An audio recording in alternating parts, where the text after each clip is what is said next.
در این درس ضربی матрицаро رو دیده میبریم. کدام матрицаро ضرب کردن اول ما باید معین کنیم.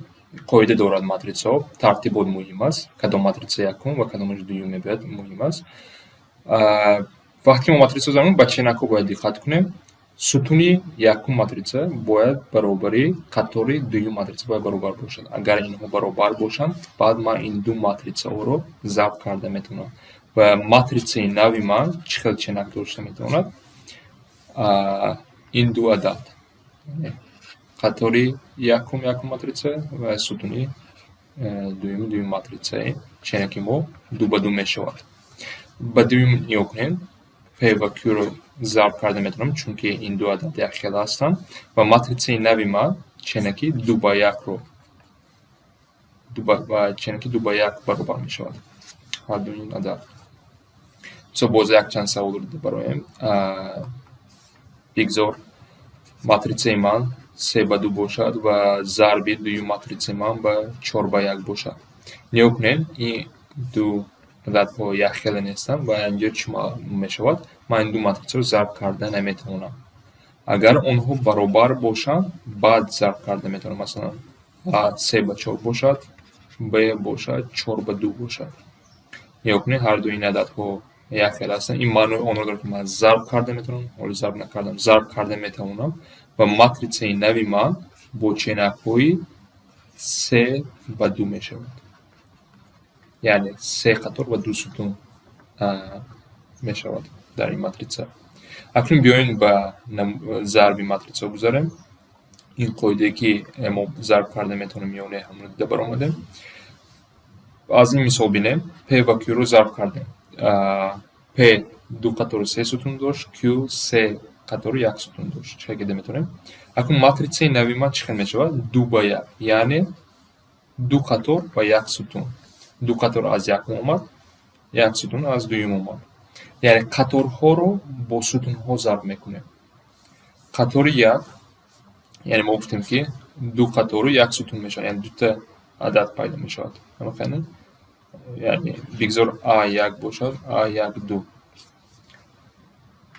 2 قطار و 1 ستون 2 تا عدد هست در матрицаи نوی ما P ضرب Q.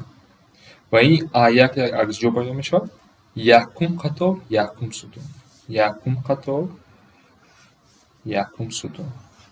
یعنی من در اینجا با فرمولا هم میگم چی میشود؟ A1 برابر A ضرب X جمع B ضرب Y جمع C ضرب Z.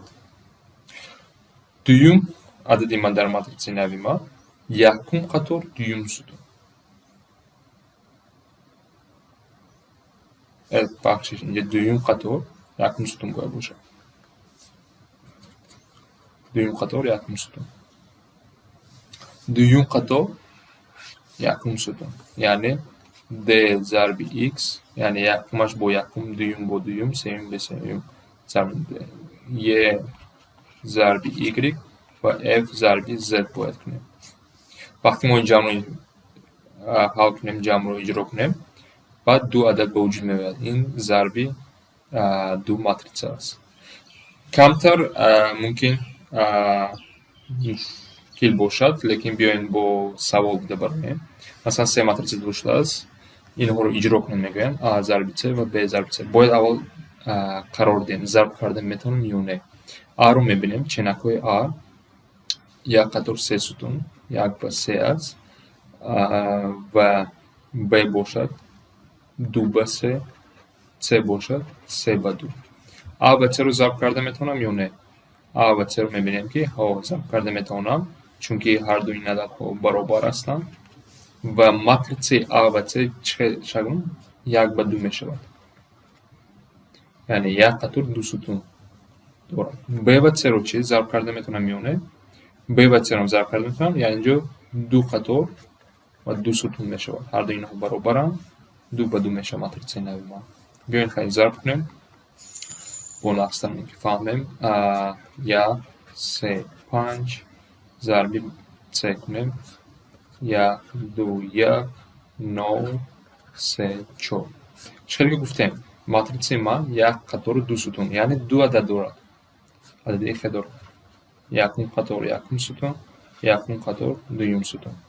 ду адад дорад. акнун ҳар инро ёбем чӣ ка меёбем?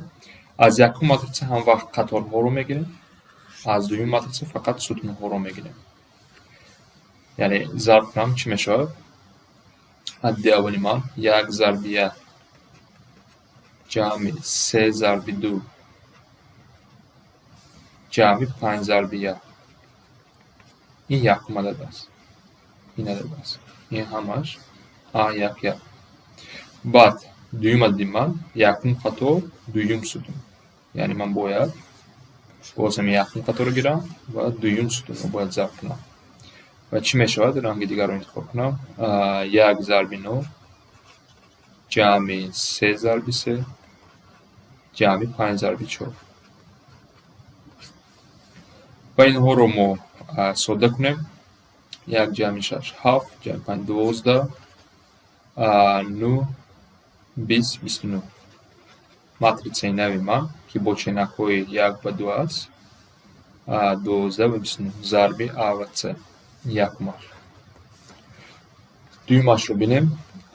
Б ва С нависем 1 3 5 2 1 3 зарби 2 3 1 ва 4. ҳозир мо чӣ гуфтем? матрицаи нави ман ду ба ду мешавад. яъне 4 адад дар дарунаш мешавад. якум қатор якум сутун, якум қатор дуюм сутун, дуюм қатор якум сутун, дуюм қатор дуюм сутун. аз якум матрица бо як дигар. ҳаринро ҳамашро алоҳида агар биёин нависам дигар номро.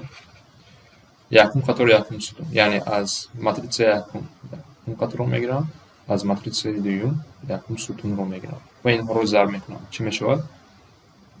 1 зарби 1 ҷамъи 3 зарби 2 ҷамъи 5 зарби 1 баробар аст ба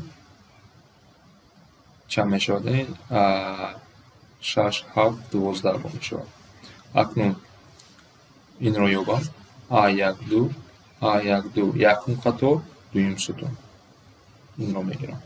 якум қатор дуюм сутун баробар аст ба 1 зарби 9 ҷамъи 3 зарби 3 ҷамъи 5 зарби 4.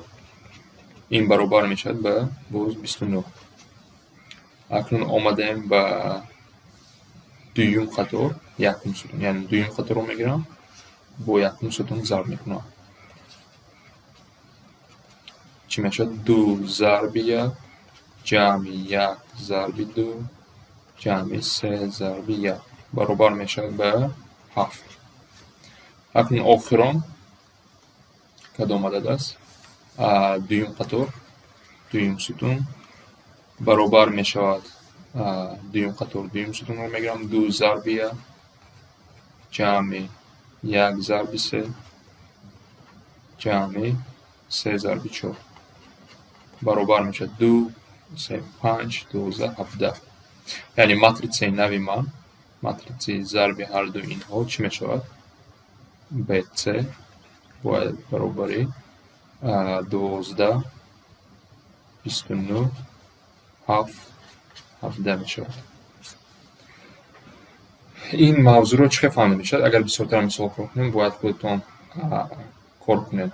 якчанд матрицаро гирем, метавонед аз китоб, аз ягонҷо, аз интернет ёфта ё ин ки худатон ташкил карда ҳамин қоидаро исофода бурда бояд практика кунед.